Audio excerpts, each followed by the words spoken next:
The moment I was arrested, I was terrified. So I really didn't think that I was going to see the sunset that night. I just thought this is the end for me. Assalamu alaikum, brothers and sisters, I hope you are well. The Taliban is promising to protect women's rights and press freedom in the group's first news conference following its stunning takeover of Afghanistan as the group's co-founder returned to the country. We are going to allow women to work and study. We have got frameworks, of course. Women are going to be very active in the society, but within the framework of Islam. Zabihullah Mujahid, the group's spokesman, said at a press conference in Kabul on Tuesday, "Brothers and sisters, now imagine you are spying on a region and you are caught by the controllers. What can happen to you? Most of us can't dream of being released from prison." Yvonne Ridley is a British journalist. She was captured by the Taliban in 2001 and was held for 11 days.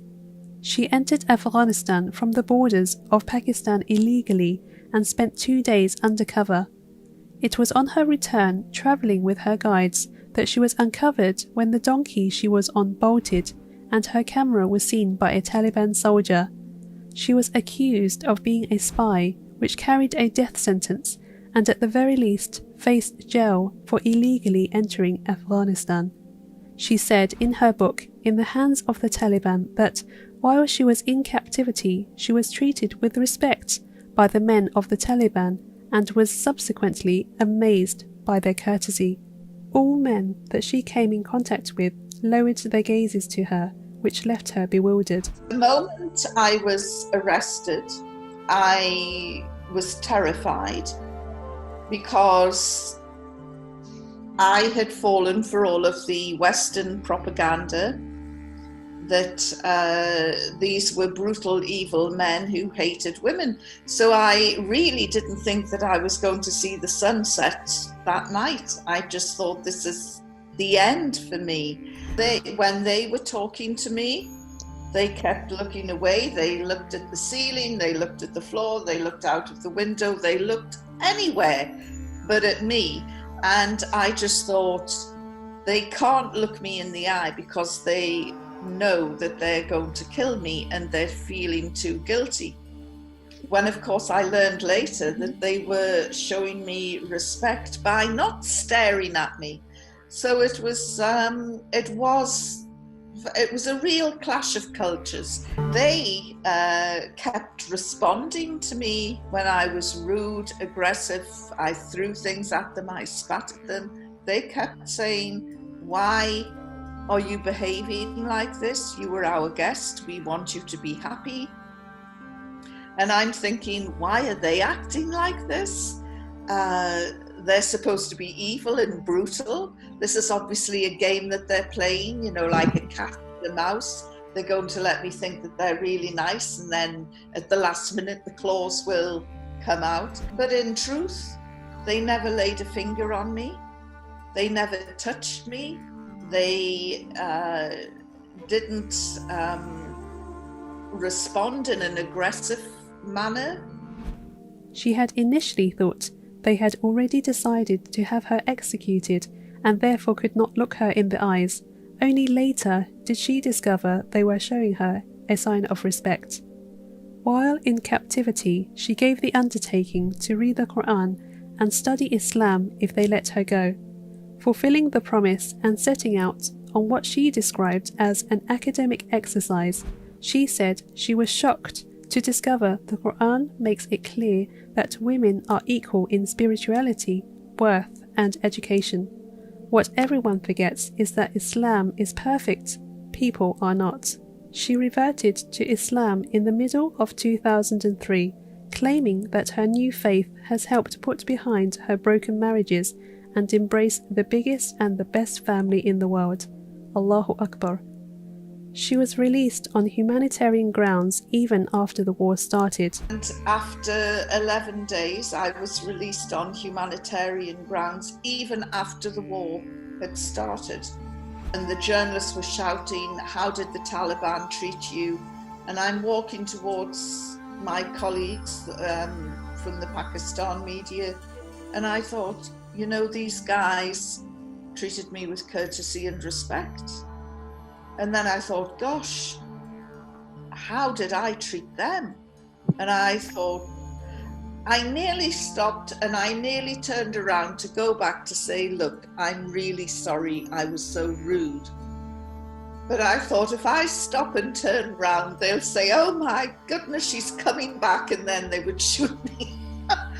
So I went and I told the Pakistan media I was treated with courtesy and respect, which was true.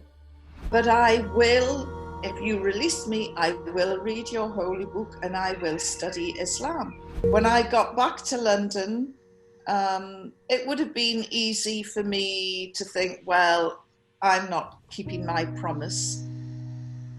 But I also thought, as a journalist, it was quite clear that I knew nothing about Islam. And if I was to write with any authority about people from Asia, from the Arab world, from the Muslim world, if I was to write with any authority, I needed to know about Islam. Because the one thing that I came to understand very quickly through the Taliban was that Islam is not just something you pick up and put down on Friday prayers.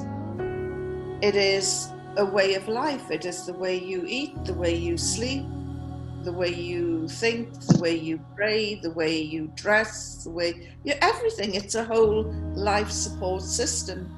And so as a duty to myself as a journalist to be informed, as well as giving a promise to the Taliban, I started reading Islam. I also started to read about this man, Muhammad, the founder of Islam. And I was amazed by what I read, you know, and back in 2001, I had never heard of him. And of course now, our beloved Prophet Muhammad sallallahu alaihi wasallam is a role model as contemporary, you know, he's a man of the 21st century, as he was back in the 7th century, an incredible person. At the end of 2 years, I ended up embracing Islam, and it wasn't a great leap of faith. I'm still praying to the same God. I just do it in a more disciplined way. Unfortunately, the free press doesn't exist, and it's used for a propaganda. Propaganda is a very powerful tool. The whole world can argue and frame opinions on the news without checking their sources and verifying if it's right. Look around you, switch on the TV, open social media platforms, it's not all true.